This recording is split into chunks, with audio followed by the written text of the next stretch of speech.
Hi dears, എല്ലാവർക്കും സുഖമാണല്ലോ. ഇന്നത്തെ നമ്മുടെ റെസിപ്പി കുമ്പളങ്ങ വെച്ച് സിമ്പിളായിട്ടുള്ളൊരു ഒഴിച്ചു കറിയാണ്. പരിപ്പും പുളിയെല്ലാം ചേർത്ത് നല്ല അടിപൊളി ഒഴിച്ചു കറിയാണ്. വീഡിയോ കണ്ട് ഇഷ്ടപ്പെടുകയാണെങ്കിൽ ഒന്ന് ലൈക്ക് ചെയ്യണേ. പിന്നെ ആദ്യമായിട്ട് കാണുന്ന കൂട്ടുകാർ ഒന്ന് സബ്സ്ക്രൈബ് ചെയ്യുക. കൂടെ ബെല്ലൈക്കൺ അമർത്തി ഓൾ എന്ന ഓപ്ഷൻ കൂടി ഒന്ന് കൊടുക്കണേ. അതിനായിട്ട് ഞാൻ ഇവിടെ ഒരു 1/2 കിലോ കുമ്പളങ്ങ ഒരു കഷ്ണം എടുത്തിട്ടുണ്ട്. ഇനി നമ്മൾക്ക് വേണ്ടത് ഒരു 1/4 മുറിയിലധികം നാളികേരം ചിരവിയതും, പിന്നെ കുമ്പളങ്ങ കട്ട് ചെയ്ത് വെച്ച് ഇതേ വലിപ്പത്തിലാണ്. മുഴുവനായിട്ട് ഞാൻ എടുത്തിട്ടില്ല, ഇത്രയും ബാക്കിയുണ്ട്. പിന്നെ ഒരു 100 ഗ്രാം പരിപ്പ്. ഈ ഒരു വേവിനാണ് ഞാൻ കുക്കറിൽ 3 വിസിലടിച്ചെടുത്തിരിക്കുന്നത്. പിന്നെ ഒരു നാരങ്ങ വലിപ്പത്തിലുള്ള വാളംപുളി അതുണ്ട്. അപ്പോൾ ഒരു പാത്രത്തിലേക്ക് കട്ട് ചെയ്ത് വെച്ച കുമ്പളങ്ങ പീസ് ഇട്ട് കൊടുത്തു, പരിപ്പും ചേർത്ത് കൊടുത്തു, ഒരേ ഒരു പച്ചമുളക് കറിയും ചേർത്ത് നികര വെള്ളം ഒഴിച്ച് കൊടുക്കുക. ഇത്രയും മതി വെള്ളം. ഫ്ലെയിം ഓണാക്കി കൊടുത്തു. ഇനി അതിലേക്ക് ഒരല്പം മഞ്ഞൾപ്പൊടി, പിന്നെ ഒരു 1/2 സ്പൂൺ അളവിൽ മുളക് പൊടിയും ചേർത്ത് കൊടുക്കുക. എന്നിട്ട് നമ്മൾക്ക് ഇതൊന്ന് അടച്ചു വെച്ച് 5 മിനിറ്റ് തിളപ്പിച്ചെടുക്കാം. അപ്പോഴേക്കും നമ്മൾക്ക് അതിലേക്ക് ഒരു അരപ്പ് തയ്യാറാക്കാം. അതിനായിട്ട് ചിരവിയ തേങ്ങ മിക്സിയുടെ ജാറിലേക്ക് ഇട്ട് കൊടുത്തു.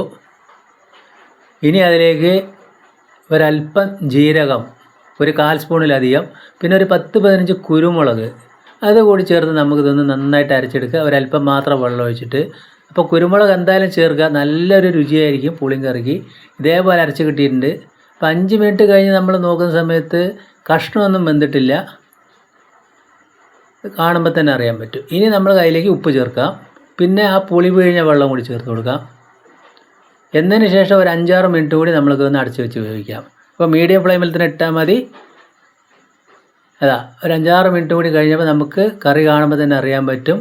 ആ പരിപ്പൊക്കെ ഒന്നുകൂടി വെന്ത് കുറുകി വന്നിട്ടുണ്ട്, കഷ്ണമൊക്കെ വെന്തും വന്നിട്ടുണ്ട്. അപ്പോൾ നല്ലൊരു അടിപൊളി കറിയാണ്. ഇനി അതിലേക്ക് തേങ്ങ ചിരവിയത് ചേർത്ത് നല്ലതുപോലെ ഒരു 2-3 മിനിറ്റ് നമുക്കൊന്ന് തിളപ്പിച്ചെടുക്കണം. കുറച്ച് മാത്രം വെള്ളം ഒഴിച്ച് ആ കറി ഒഴിച്ചു കറിയുടെ പാകത്തിനാക്കുക. അപ്പോൾ നമ്മളിത് ഒരു കറി വെക്കാൻ അറിയാത്ത തുടക്കക്കാർക്കൊക്കെ വേണ്ടിയാണ് ഈ വീഡിയോ ചെയ്യുന്നത് തന്നെ. പഴയ കാലത്തുള്ളവർക്കൊക്കെ ഇതിനെക്കുറിച്ച് നന്നായിട്ട് അറിയാൻ പറ്റും, കുമ്പളങ്ങ കറി വെക്കാനൊക്കെ. അപ്പോൾ ചോറിൻ്റെ കൂടെ ഒഴിച്ച് കഴിക്കാൻ നല്ല അടിപൊളി ടേസ്റ്റ് ഉണ്ടാവും. ഇതേമാതിരി പുളി ചേർത്ത് ചെയ്യുക. പോരാത്ത ഉപ്പും കൂടി ഇപ്പോൾ ഞാൻ ചേർത്ത് കൊടുത്തു.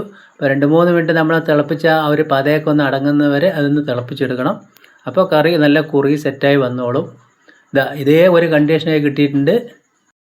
അപ്പോൾ അതൊന്നുകൂടി നമുക്ക് അതേപോലെ ഒന്ന് തിളപ്പിച്ചെടുക്കാനുണ്ട്.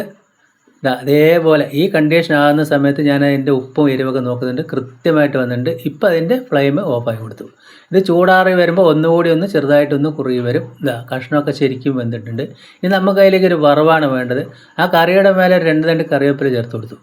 ഒരു ഫ്രൈ പാൻ അടുപ്പത്തേക്ക് വെച്ച് 1.5 ടേബിൾ സ്പൂൺ വെളിച്ചെണ്ണ ചൂടായി വരുമ്പോൾ ഒരു 1/2 സ്പൂൺ അളവിൽ കടുക്, പിന്നെ അതിലേക്ക് ഒരു 7-8 ചുവന്നുള്ളി അതേപോലെ വട്ടത്തിൽ കട്ട് ചെയ്ത് അതും കൂടി ചേർത്ത് കൊടുക്കുക. അപ്പോൾ ഇതിൻ്റെ വറവാണ് ഇതിൻ്റെ ഏറ്റവും വലിയ രുചി തരിക. പിന്നെ ഒരു 4 വറ്റൽ മുളകും ചേർത്ത് കൊടുത്തു. എന്നിട്ട് അതൊന്ന് നല്ലപോലെ ഒന്ന് മൂപ്പായി വരുന്ന സമയത്ത് നമ്മൾ അതിലേക്ക് ഒരു അല്പം മുളക് പൊടി അതുകൂടി ചേർക്കാം. അപ്പോൾ നല്ല കളറും ഭംഗി നല്ല അടിപൊളിയായിട്ടുണ്ടാവും. എന്നിട്ട് ആ കറിയിലേക്ക് ഒഴിച്ച് കൊടുക്കുക. ഒഴിച്ച് കൊടുത്ത ഉടനെ തന്നെ നമ്മളൊന്ന് അടച്ച് വയ്ക്കുക. അടച്ച് വെച്ചിട്ട് ഒരു 5-10 മിനിറ്റ് കഴിഞ്ഞിട്ട് നമുക്കതൊന്ന് സെർവ് ചെയ്യാം. അപ്പോൾ എൻ്റെ വീഡിയോ നിങ്ങൾക്ക് എല്ലാവർക്കും ഇഷ്ടപ്പെട്ടെന്ന് വിശ്വസിക്കുന്നു. കണ്ടില്ലേ, കറി നല്ല അടിപൊളി നല്ല സെറ്റായി വന്നിട്ട് കാണുമ്പോൾ തന്നെ അറിയാൻ പറ്റും. എന്തായാലും നല്ല ടേസ്റ്റുള്ളൊരു കറിയാണ്.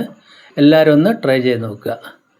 അപ്പോൾ ഇഷ്ടപ്പെട്ടെങ്കിൽ ലൈക്ക് ചെയ്യണേ. പിന്നെ ഫ്രണ്ട്സിനും ഫാമിലിക്കൊക്കെ ഒന്ന് ഷെയർ ചെയ്ത് സപ്പോർട്ട് ചെയ്യുക. അപ്പോൾ ഇന്ന് നമുക്കിത് ചോറിൻ്റെ കൂടെ, നല്ല ചൂട് ചോറിൻ്റെ കൂടെ ഒഴിച്ചു കറിക്കാൻ നല്ല രുചിയാണ്. അപ്പോൾ ഈ ഒരു ഒഴിച്ചു കറിയുണ്ട്, കൂടെ നമ്മൾക്കൊരു ബീട്രൂട്ട് തോരനാണുള്ളത്, പിന്നെ ഒരു ഓംപ്ലേറ്റും ഉണ്ട്, പിന്നെ നമുക്ക് പപ്പടം പൊരിച്ചതും കൂടി ഉണ്ട്. അപ്പോൾ സൂപ്പറായില്ലേ. വീണ്ടും നല്ല വീഡിയോയുമായിട്ട് കാണാം. Thank you.